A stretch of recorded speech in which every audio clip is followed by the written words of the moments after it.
when a murder is left unsolved. You always think, have we missed something? What have we missed? And a killer is on the loose. To look at that individual and think he's capable of doing what he did is quite unbelievable. He carried out the last act of absolute total control, which is murder. Britain's cold case detectives will never give up. What else can we do? What else should we do to serve the family who've lost a loved one? He's obviously driven down here in the car and deposited her in the undergrowth. That's the unanswered question, isn't it? Why? Why did he do it? No matter how long it takes. This was the last throw of the forensic dice. They'll investigate every angle and uncover every clue. That seemed to be the missing piece of the jigsaw. Until the killer is caught at last. One hurdle after another, we were doggedly determined to succeed. A case like that will stay with you for the rest of your life.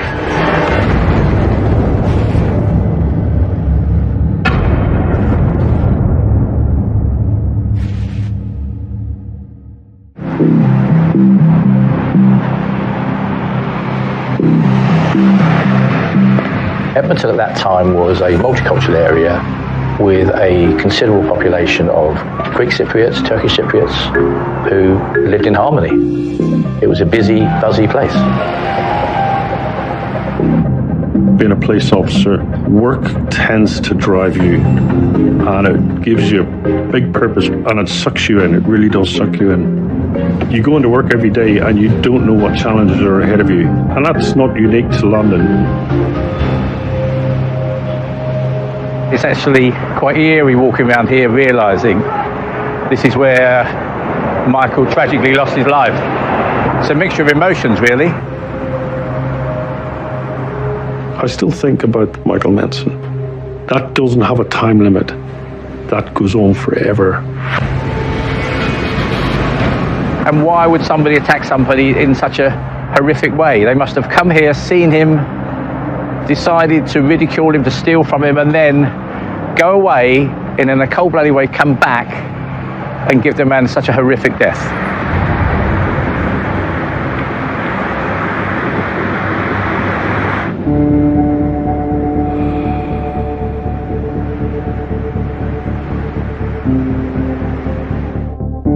"30-year-old musician Michael Menson is on his way to attend a psychiatric hospital appointment. Michael was being treated for mental illness and had to get treatment every 2 weeks at the local hospital, which was Chase Farm.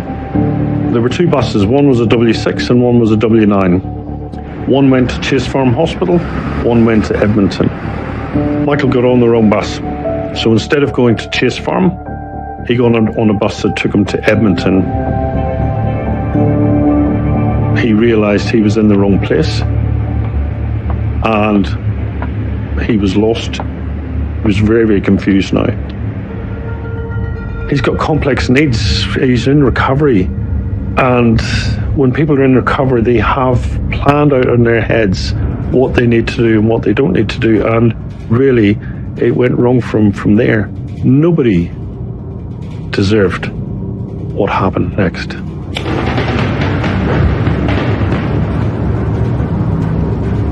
Picture in your heads, you are vulnerable, you are alone in a dark street, you don't know where you are, you're not meant to be there, and you get beaten up for a reason that you don't know.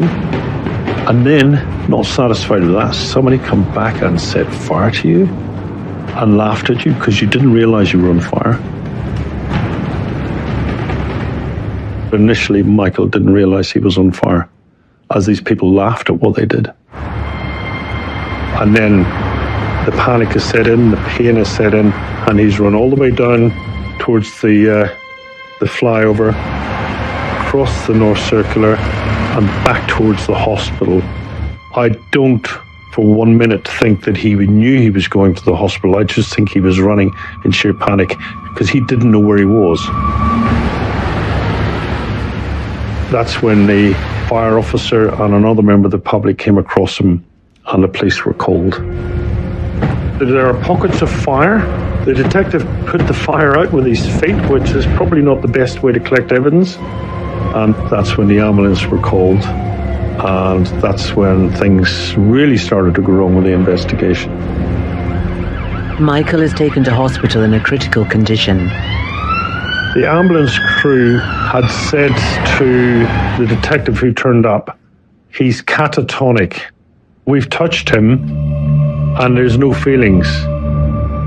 You know, the fact that they've been trying to put stuff on his back to treat his back and there were no feelings, there was no response. His family were informed.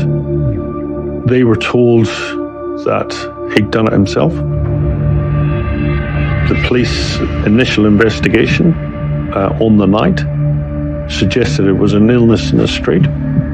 From the hospital, I'm not sure which Michael's brothers or sisters phoned up to the police. And a police officer took notes, phoned the hospital, and went down to the scene. In 1997, I was the courts correspondent of the London Evening Standard. The reaction of the police to media inquiries was low-key, and so it was recorded in the papers as a horrendous incident. It was somewhat pushed to one side in the media, but why he was set alight, or how he came to be alight, was never fully explained. Michael has suffered third-degree burns to 30% of his body. As he fights for his life in hospital, local police officers return to where the incident took place. You know, at least 12 hours had passed before that happened. The scene was walking distance, about half a kilometre from where Michael had been found on fire. And that was where the phone box was, outside the park. In an attempt to put that fire out, he'd leaned backwards into the telephone box, and it was like the Shroud of Turin. He had left an impression of his body in the telephone box.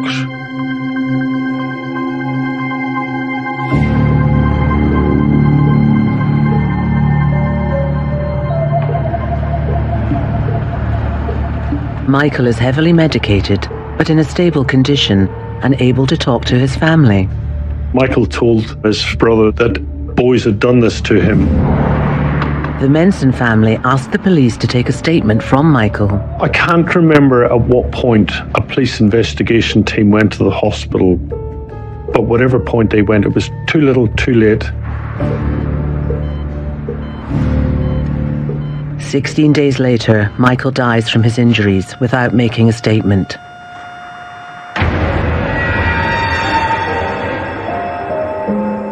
A post-mortem concludes that Michael's injuries were self-inflicted and return a finding of suicide.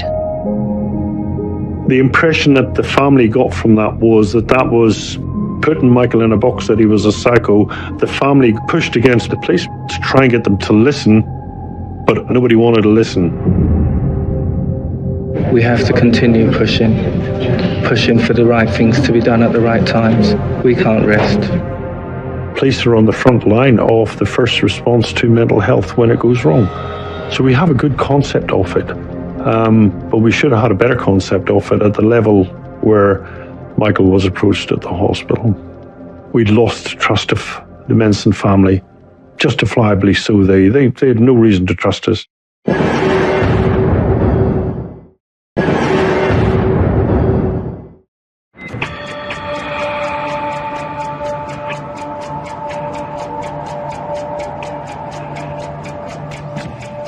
With 30-year-old Michael Menson's death being ruled as suicide, the Metropolitan Police wind down the investigation. Michael's family are left fighting to have it reopened. The Menson family's campaign throughout the second half of 1997 and through 1998 did not register an iota. And that's a shameful situation. Not only could they get no response from the police at that time, they couldn't get any response even from the media. You can play drum.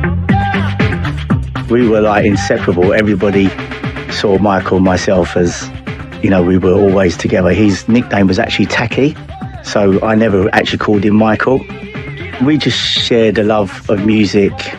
Well, it started out as dancing. We used to love dancing together. Everybody shake your stuff. It was a real lads kind of relationship, to be fair. The hip hop scene was really kind of like a different vibe. And I said to Michael, let's make a hip house record. We wasn't trying to make a hit record, we were just trying to make a record that could come out. I was 20, Michael Menson was 21. We were just out there just having fun and loving it that people loved our music. And as it got bigger, like all these things, the bigger it was, the bigger the headache, the fun side of it started to go out of the music industry for us, for Michael and myself. And we were potentially too trusting, not just in each other, but in others to run our business for us. So Michael and myself just ended up literally bankrupt. One day, out of the blue, Michael turned up on my doorstep and he just looked like a ghost. It looked like somebody turned off the light and he was quite vacant. And I knew that he was ill. It was actually quite a scary moment because I could tell that he wasn't in a great way. It was upsetting for me to see him almost as a different person, where he would say that, can't you see that person over the road? They're like secret agents. It was like really out there. It wouldn't have surprised me personally, if I'm being really honest, that he could have taken his own life because he was in such a bad way.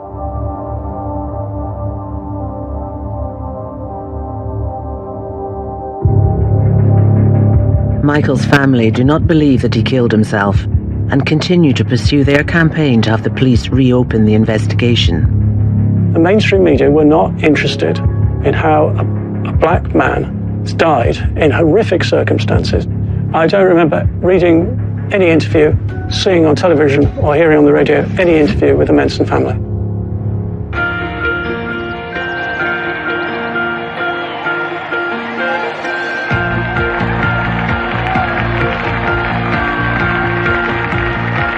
There was a sense of a change, not just in the political but social climate of this country. With more than a decade of Conservative rule, it was now a new government with a new Prime Minister, a new set of politicians with a different agenda. People genuinely thought things would change. With a new Labour government in power, the Menson family take their campaign to the highest level and secure a meeting with the new Home Secretary. Jack Straw was visibly moved by what they were to tell him about not just this horrendous attack, not just the police indifference, but this whole suffering of the feeling that they were just being ignored and this sense of injustice. The meeting is a success and a second coroner's inquest is opened. The coroner would have heard evidence from Michael's family. What Michael had said to them in hospital before he died, that he was attacked and he did not commit suicide. A key part of the evidence was from a pathologist who had re-examined the post-mortem findings. And being an independent source, neither the family nor the police, this was crucial. The pathologist found that the case could not possibly have been a suicide because of the array of burns and the impact of the accelerant and the flames. This completely destroyed the police's case that it could have been suicide. This was truly a nightmare scenario for the Met, and the verdict was unlawful killing. Not suicide, not even an open verdict. Someone had killed Michael, and the police had to recognise that. They completely bungled what should have been a murder inquiry, which was somehow managed to turn into a suicide excuse. They had to act. They had to be seen publicly acting to put this matter right and to get justice for the Menson family.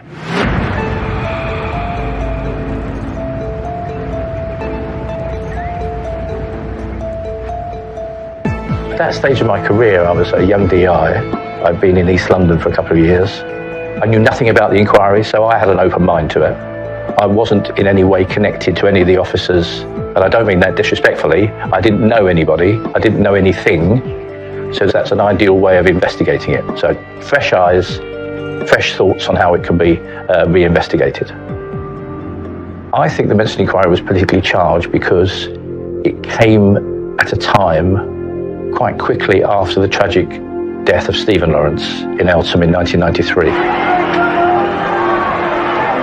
Metropolitan Police was adjudged to have been institutionally racist in 1998 within the Ferguson report, and so the organisation was trying to do as much as it could to learn the lessons of the tragic death of Stephen Lawrence and the subsequent inquiry. If we think about the anger and antipathy that was felt towards the police from the black community, it's really important to hold in mind that anger comes from a place of pain. This was a community that was hurting. This was a community that felt vulnerable. This is a community that was also struggling with the challenge of having to put their trust in an organisation that was institutionally racist and that they did not feel had their best interests at heart most of the time. Although a difficult inquiry, I was able to choose the officers that I knew would be good, knew that were determined, and knew would relish the challenge. I got a phone call. I was working at a North London police station. I was late shift. I was the only person in an office the size of a football pitch. My phone rang. I got asked a lot of questions, and I put the phone down and I scratched my head and I thought, that was almost like an integrity test. So then 10 minutes later, my phone rang again, said, we're putting together a unit to do something special, and do you want to be part of it? The challenge, I think, for this investigation was to balance the facts coldly as to what we had in terms of evidence or statements, engage with the original investigation team, because I think they would have felt concerned that somebody was looking into what they'd done, because we needed them, because they knew much more than we did to start with. You couldn't help but notice in the news that the Michael Menson inquiry kept popping up in the news. And so I was aware of it. I was aware that it was in the area where I lived, approximately, but I didn't know anything about it. But the reality is that the whole world was focused on, why aren't the police doing something about this? And at that time, there wasn't any evidence, there wasn't any tangible evidence. So the first job for me was to give, I think, over 200 pages of statements, 200 statements to the team, and say, go away. Come back in 2 weeks' time when you've read them all and tell me what you think. I wanted them to have a critical examination of what we had. And if they came back and said, to be quite honest, I know the coroner said it's unlawful killing, but we are of the view that it's a suicide by a person who'd had severe mental health problems, so be it. Kevin from the offset, had a different style of leadership. Kevin's leadership was to work with his team, not bark at them. We're going back to the old policing ways where bosses were bosses and you do as I say. He did not give us his opinion on what he thought the position was and said, here are the documents, I'm giving you 10 days to read the documents, and he would come back at the end of it and listen to what we said. This murder was a cold case. We had a crime scene which was largely historic. Our job was to go back into the thoughts and processes of the first investigation, which concluded that Michael had committed suicide, and look to see what they may have missed and how could we find it. So we went to Edmonton Police Station. They got to the stage where they couldn't see the wood for the trees. I think they were relieved that it was taken off their hands. And we sat at Edmonton Police Station one day. The whole team sat. They went through their stuff. We asked them heaps of questions. And they could see from the questioning that a team who had nothing else to do, nothing else on their plate, could look at their work and pick something out that they'd missed. Hindsight's a wonderful thing. I think it's fair to say that after my team examined the paperwork, the intelligence reports, we were unanimous in believing that it had been a tragic attack on that night. And we were not of the view, from what we saw, from what we had, that it was a suicide.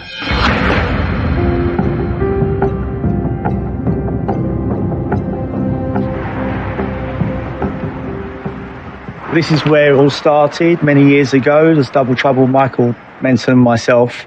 That was our recording studio called Noisegate. And many a time on Saturday, Sunday morning, all the DJs would be eagerly queuing up outside, all the way down there sometimes to get their jingles for their pirate radio stations and mobile discos. Literally loved him like a brother.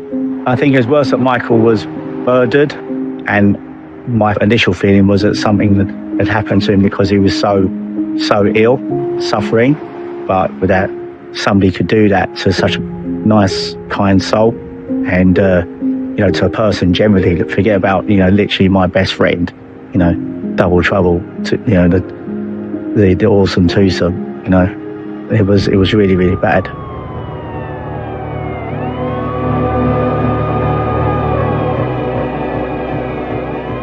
There were persons of interest within the first inquiry that we thought were possibly worthy of further investigation. The first inquiry hadn't been able to establish anything of significance around them, but on the other hand, we didn't have anything anyway. We just had a whole bunch of intelligence and some names of persons of interest. The same names kept popping up. And you could see a pattern where people were reluctant to talk about them, yet they talked about them. There were three persons of interest, that we as a team decided were worthy of further investigation. Instinctively, the team believed that these people were worthy of serious attention.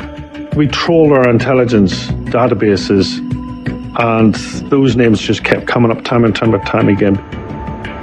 They were noticeable, not as individuals, but as a group. They certainly were in each other's company a lot. And they would just sit in cars and talk rubbish all night and play their loud music and do stupid things. And people like me would walk past and think, what planet are you from?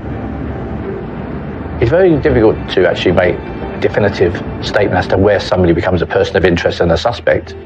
But as far as we were concerned, they were the only suspects we had.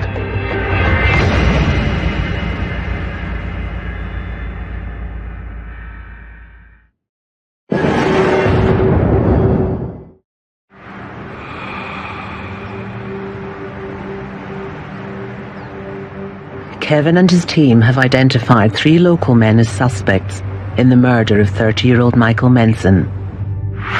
Mario Pereira, Hussein Abdallah, and Harry Charalambous Constantinou. They were particularly unsavoury characters who lived quite sad lives, hanging around a small part of North London. They weren't organised criminals. You could typify these characters as people who were just engaged in low-level criminality, antisocial behaviour. What made it even more suspicious was the group of 4 that had initially been questioned. One of them had left the country soon after the attack. A guy called Ozgai Savat, who had gone to the Turkish Republic of Northern Cyprus a few weeks after the murder. And our suspicion was that he'd gone there to evade extradition should the inquiry lead to him in the future.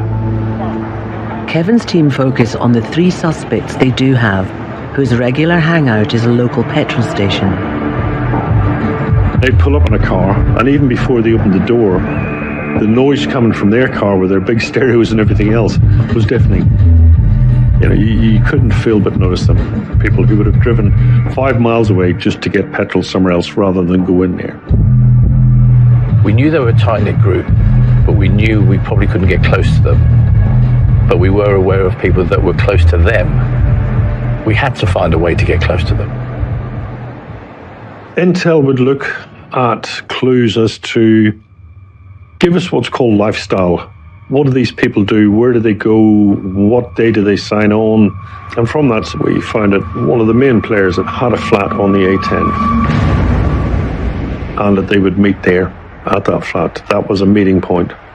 And from that intelligence, we knew we had a starting point, which was Harry's flat. The reality was we had to bug Harry's flat. Kevin requests permission to use covert surveillance, a tactic rarely used by the police. I became involved in the Racial and Violent Crime Task Force, and I spoke to the Detective Chief Inspector Kevin Davis, and I was made aware of the circumstances. I had no doubt in my mind that from the circumstances as described, this had to be an intentional act by a third party. In my view, it was murder, without a shadow of doubt.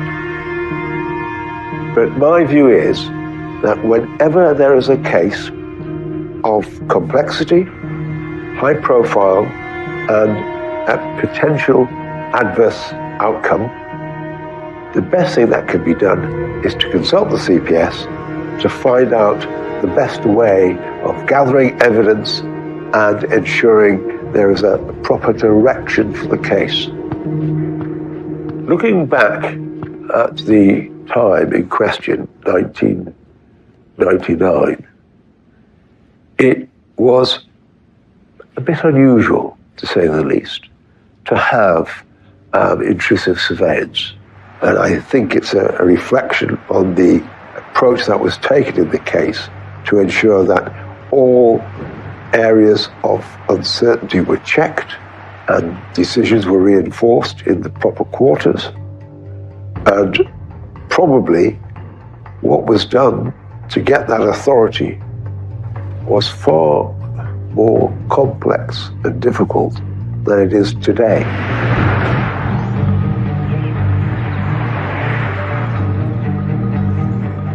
To confirm that the 3 suspects are involved in Michael's murder, the task force needs the men to incriminate themselves. I was blessed with the fact that, as an investigator, I could have all the resources I wanted. So if I wanted a surveillance team, I got a surveillance team. We knew that what we were doing was legal by bugging the flat. We knew that the methodology would be protected because it has to be for other investigations going forward. The bad guys don't need to know how it's done. The actual logistics of a hearing, their conversation with the technology that was in existence in 1999, meant it had to be within line of sight. And, you know, these technical people saying, this is why you can't do it. And I got off the phone and I said, right, this is what's going to happen. There will be a caravan in there and you'll kit it up and they won't even notice the caravan. So we put a caravan in a location not far from where the main flat of interest was. The task force begins listening to the 3 suspects around the clock. Mario Pereira was the low-level criminal, petty offences, not particularly bright, not particularly articulate. Charles Lambus, he was known as Harry the Terminator because he fancied himself as Arnold Schwarzenegger. And Hussein Abdullah, who was a man in his 50s, who was close to them. All we can hear is that, oh, did you see her today? She's nice, or he's got a nice shirt. You had to focus that conversation. It's no good having technical unless you've got a strategy. A letter seeking information about Michael's murder is sent to residents of the local community and to only one of the suspects. We've got the microphones running, and all of a sudden, he got a letter. I didn't get a letter. Why didn't you get a letter? It started to go, what do they know? Who did they speak to? And you go back to somebody that had been spoken to 2-3 times before by the original inquiry, and all of a sudden, because they didn't get a letter, or they did get a letter, they were worried. This letter had such impact.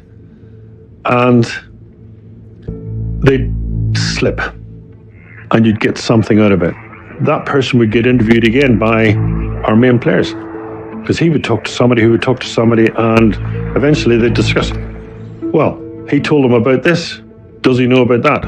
So then we go to the next person, and we literally unsettle that. It's like having a ship and you're messing about with the ballast. We really unsettle that ship. Kevin and his team exert further pressure on the suspects by creating a series of triggers. One of those triggers was the Crime Watch, the celebration of the 150th episode. That was widely trailed in the media. We trailed it in and around Edmonton. and made sure that the suspects knew it was going to feature the Menson inquiry. Michael was able to tell us that he had been followed by 3 or 4 white youth and that he was attacked by these youth. And it was very powerful, but subliminally, we also wanted them to send a message to our subjects that the family weren't going to give up, and we weren't going to give up, and see if that stimulates any conversation. We are going to catch them because we're not going to stop until this is brought to closure. That's crazy. It's the first family in the history of Crime Watch to actively come on the show and to share their side of the story and their thoughts. And this was huge because what it did is that it brought the humanity back to this. It wasn't just a faceless black boy who had been set alight. This person had a name. This person had siblings. We found 2 very significant witnesses who declared they'd been told about the murders, but they were reluctant to put pen to paper in a statement until such time as we would guarantee that we were going to charge them. They did not want to be the catalyst for the charge. So we agreed with them, if we got our suspects charged, they would then sign their statements. People are frightened, especially of those who've committed murder, because they don't want to be the next victim. And it's something which I've come across over the years, that you have witnesses who don't want to come forward for whatever reason. They were so unsettled. It was a complete flap, a complete panic. And yeah, it was fantastic. And we knew from then on, we were looking in the right direction. We were under a lot of pressure as well. We were putting in minimum 12, many times 16 hours a day. We'd cracked the egg, we'd cracked it, we'd actually got them unsettled, divide and conquer.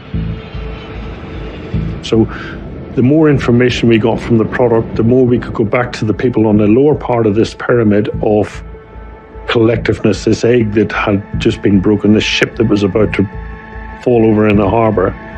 And the more pressure we put on people, then the more information we got. It fed itself.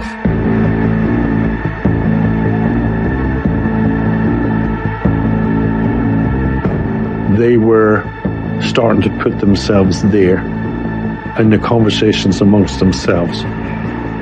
And there was another party involved, Oscar Shavat. He was the only person who was not in the room, but he was very much part of the conversation.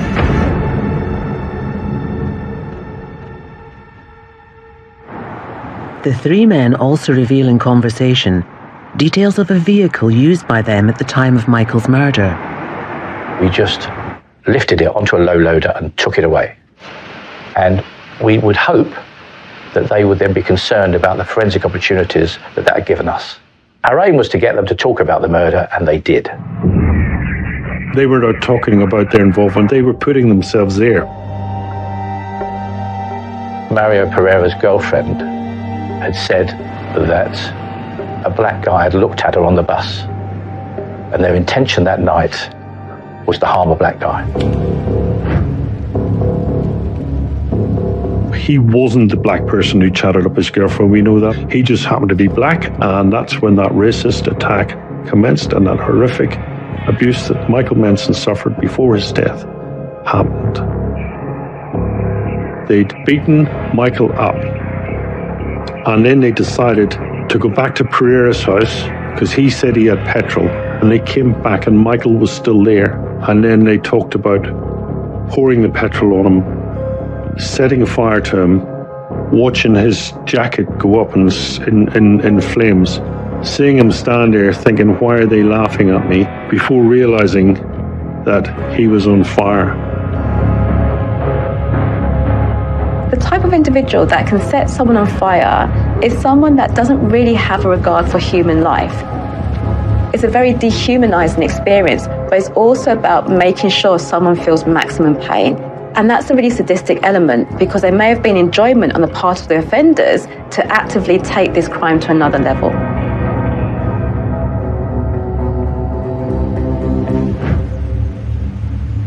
They didn't talk about Michael as a human being. It was almost it was an item of excitement they had that night, in a very sick way. There's a line I'll never forget, and he burnt like a chicken. And I have to be totally honest, to an investigator, it was a golden nugget. To a human, it was sickening. To think that that's how they thought about what they'd done to Michael Menson. He burnt like a chicken, trying to stop.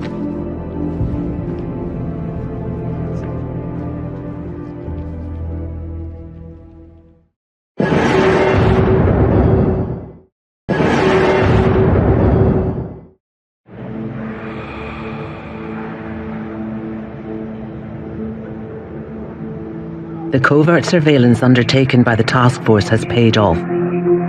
Mario Pereira and Harry Sharalambu's Constantinou are on tape admitting to the attack on Michael. They were talking all the time and reaffirming their role in the murder. Hussein Abdullah was going along for the ride. He enjoyed the excitement of the trauma that these particular suspects were going through, and he was forever giving them advice. The suspects have also revealed that there was another man with them on the night of the attack, Oscar Savat. Although there was no extradition, we weren't going to give up. We thought there must be a way of getting Savat either back here, and we looked at some weird and wonderful options, or we thought there must be a way of, there must be a solution to this. There must be a solution. Although the bugging was successful and we obtained valuable audio evidence, we were always going to be open to the attack by the defence in a trial that we actually didn't know who was saying what. All the people on my team knew who said it, but how do we attribute that line to that person? We wanted video surveillance in there so that we could play this to a jury. If you have it on video, there's no getting away from that. And it's gold. It is absolutely gold. So we pushed for it. It was risky. My goodness, it was risky. It was a massive operation to get the video in. You can't just go into somebody's flat. It involved a lot of planning, and it involved making sure that Harry wasn't there. We had to let the local police commander know he was the only person in on the secret. We had to evacuate everybody from the flats. That was a major risk. With Harry out of the flat, hidden cameras are installed. They could not only hear what was going on, they could see what was going on. They could hear Harry coming back. They could hear him come into the house.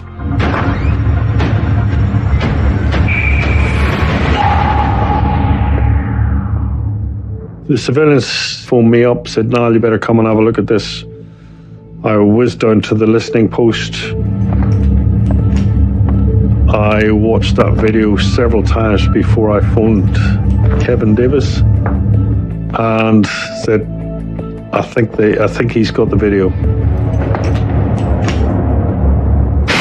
God knows how he did it, I just do not know. Because you couldn't see it, but he did, he stuck a screwdriver in it. Harry was on the phone telling everybody, "They're videoing us, the house is bugged." And they were, "Nah, Harry, you've just been paranoid. They've got nothing." Discovered it and destroyed it. And then for us, the game's up. You had the risk that suspects might do a runner, as they say, might abscond, get away.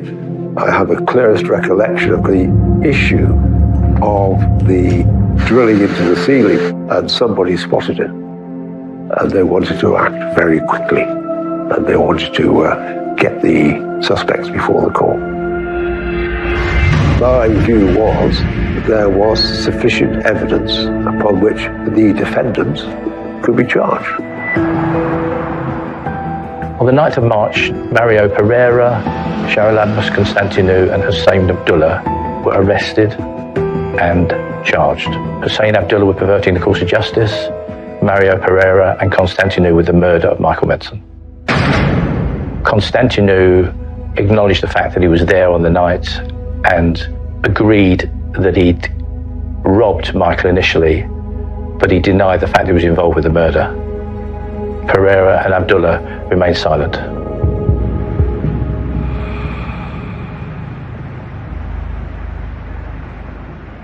With Pereira, Constantinu and Abdullah in custody, one man remains at large. But what we didn't realise was that Northern Cyprus had the legislation to charge and prosecute somebody within Northern Cyprus of an offence anywhere in the world if the sentence was of 2 years imprisonment or more. And then I was out there, and then suddenly out of the blue informed that in fact Ozgai Savat had been arrested and confessed. But he made a full and frank confession.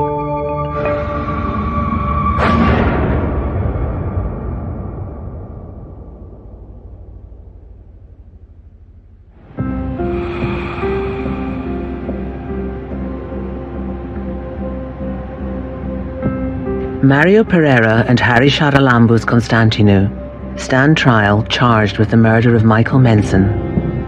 Hussein Abdullah is charged with perverting the course of justice. All three plead not guilty.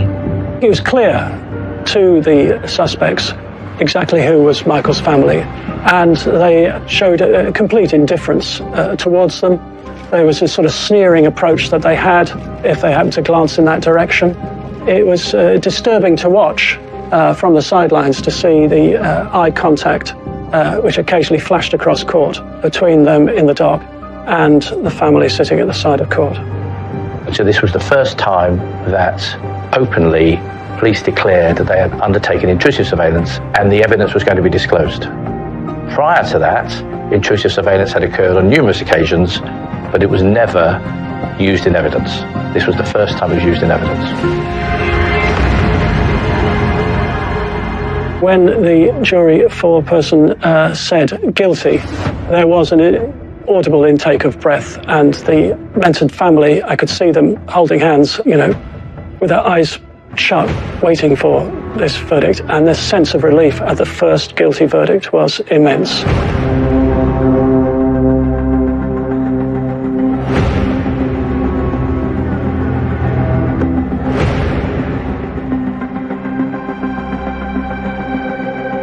It can't be that family like mine are left to battle for 3 years against insuperable odds and to continue to fight until we begin to be taken seriously. And I'm here in a different world. I've done what I can to be that agent for the Menson family to do what they couldn't do. They did so much, but they couldn't go and kick their doors down. They couldn't go and bug their flats. They relied on us. And they had to put their trust in us when trust had truly been blown out of the water, and to their credit, they did. It's hard to know what was in the minds of those responsible for Michael's death on the night. Was it a joke that went wrong, or was it sinister and sick? It's only for them to judge. It's only in their minds what they think it was about. I think it's fair to say that personally, and I know the team, ate, slept and breathed this. There were officers working 24/7 on this, but they believed that they could get a result. They believed in the family. They believed in what they were doing, and it was right. This kind of thing we all call mental health issues and so on is very in the open now, but back in the day it wasn't really spoken about in the same way. So he was kept it inside, I kept my things inside, so nobody's talking, nobody's communicating. Michael Menson had a special spirit, which he did. He was a special person. We shared hopes and dreams, and unfortunately 3 people shattered those dreams. Well,